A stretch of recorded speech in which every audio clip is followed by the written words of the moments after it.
महागणपतीची ही जी तुम्ही मूर्ती पाहत आहात ती शंकर भगवानांनी स्थापन केली अशी आख्यायिका आहे।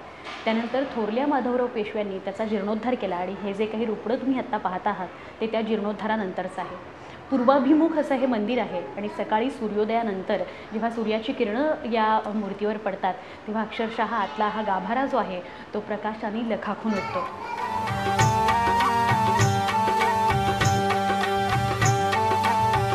अष्टविनायकातलं हे 8वं क्षेत्र, जिल्हा पुणे, तालुका शिरूर। भव्य दिव्य असं हे मंदिर आहे। सुरुवातीलाच आपलं लक्ष वेधून घेते ती भली मोठी कमान आणि कमानीखाली उजव्या आणि डाव्या बाजूला असलेले भले मोठे असे हे 2 हत्ती। मंदिर परिसर आता भाविकांच्या सोयी लक्षात घेता बांधण्यात आलेला आहे।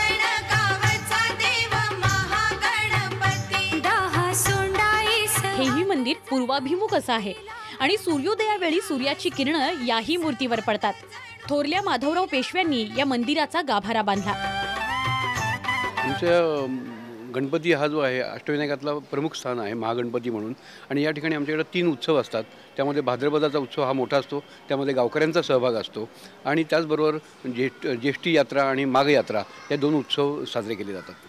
आमचं महागणपतीचं वैशिष्ट्य जर म्हणाल तर या गावामध्ये संपूर्ण परिसरामध्ये पंचक्रोशीमध्ये कुठेही गणपती स्वतःच्या घरात बसवत नाहीत। तर हाच गणपती स्वयंभू असल्यामुळे प्रत्येक ग्रामस्थ या ठिकाणी येऊन हा उत्सव साजरा करतो। त्यामुळे एक गाव एक गणपती ही जी संज्ञा आहे ही आमच्याकडे 400 वर्ष परंपरेने चालू आहे।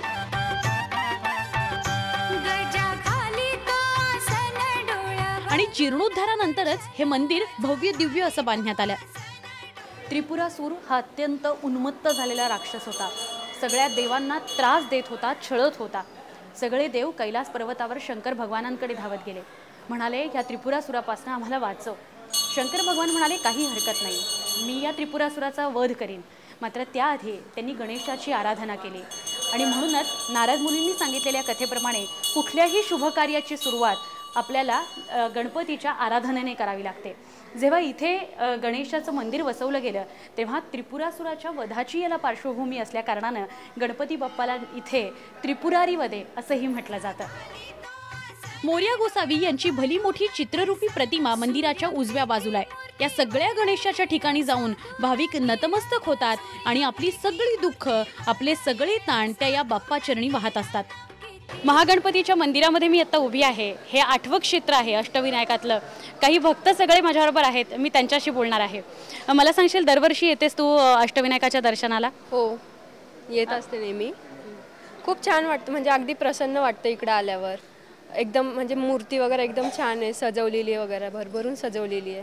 छान प्रसन्न वाटतं खूप इकडे। तुम्ही दरवर्षी येता म्हणजे तुम्ही सोबतच? जसं म्हणजे असं काही नाही की बहुत दरवर्षी येतो, पण मनात आलं की येऊन जातो, दर्शन घेतो।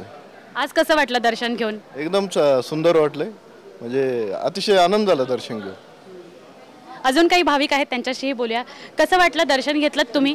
छान वाटलं, एकदम छान। काय काय काय एकंदर मूर्ती बघितल्यावर आणि अष्टविनायकाचं दर्शन पूर्ण झालं की अजून व्हायचंय? नाही, अजून व्हायचं आहे, अजून कसं वाटलं पण मग इथे येऊन कसं वाटलं? इथे येऊन एकदम छान वाटलंय।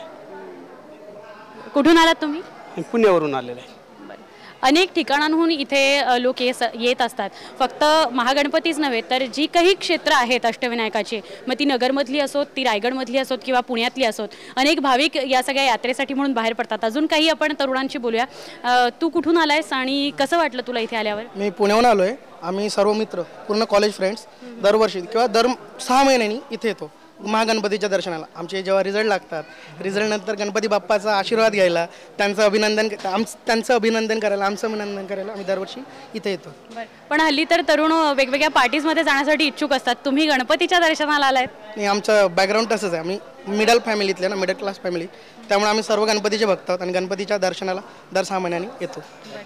कसं वाटलं तुला? तू दर्शन घेऊन आली असताच काय वाटलं? मूर्ती बघितल्यावर काय छान वाटलं मला। ज्यावेळेस गणपतीची मूर्ती पाहते मला स्वतःला असं माझं कोणीतरी आपलं आहे असं वाटतं आणि नेहमी गाभाऱ्यामध्ये एक तर इतकी शांतता आणि प्रसन्नता असते की छान वाटतं मला खूप। असं इतर वेळी इव्हन माझी इच्छा तर अशी आहे की अभ्यास करायलाही मी गणपतीच्या मंदिरात येईल।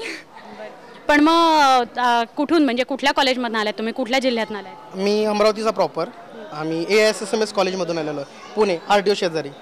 मग एकदा म्हणणार गणपती बाप्पा मोरया? वाकाने गणपती बाप्पा मोरया। आत सोनं चांदी भरपूर आहे, त्यामुळे त्याच्यावर ध्यान ठेवावं लागतं चोरीमारीपासून। नाही, आम्ही त्यांना दर्शन घेतल्यानंतर पाठीमागे 2 मिनटं बसायला वेळ देतो. समोर जर थांबले तर दर्शन बंद होतं बाकी लोकांचं, आणि हजारो लोक रोज दर्शनासाठी येतात. त्यामुळे सर्वांना बोलावं लागतं. बोलल्यानंतर चालतात लोक पुढं, नाराज होत नाही कोणी.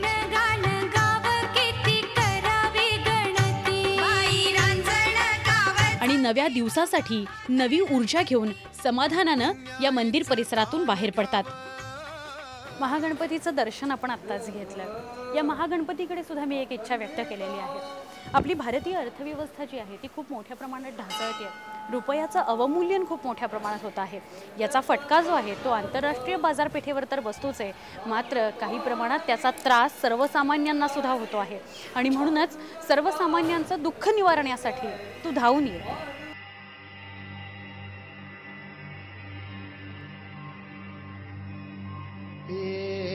देवा तुझ्या दारी आलो,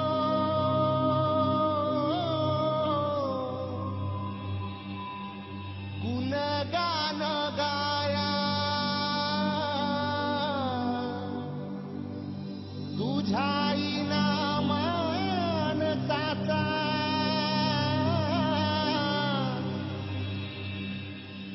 जन्म जाई वाया. हे देवा दिली हाक उद्धार कराया, आबाळाची छाया तुझी, जमीनदाराची माया. मोरया मोरया मोरया मोरया मोरया मोरया मोरया मोरया मोरया मोरया मोरया मोरया मोरया मोरया मोरया.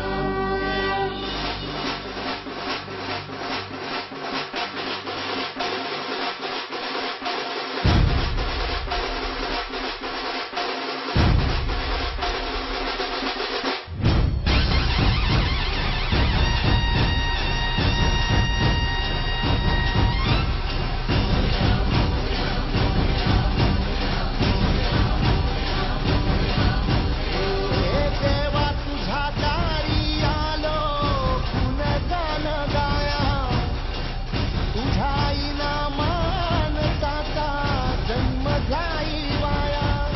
हे देवा दिली हाक उद्धार कराया, आबाळाची छाया तुझी, जमीनदाराची माया.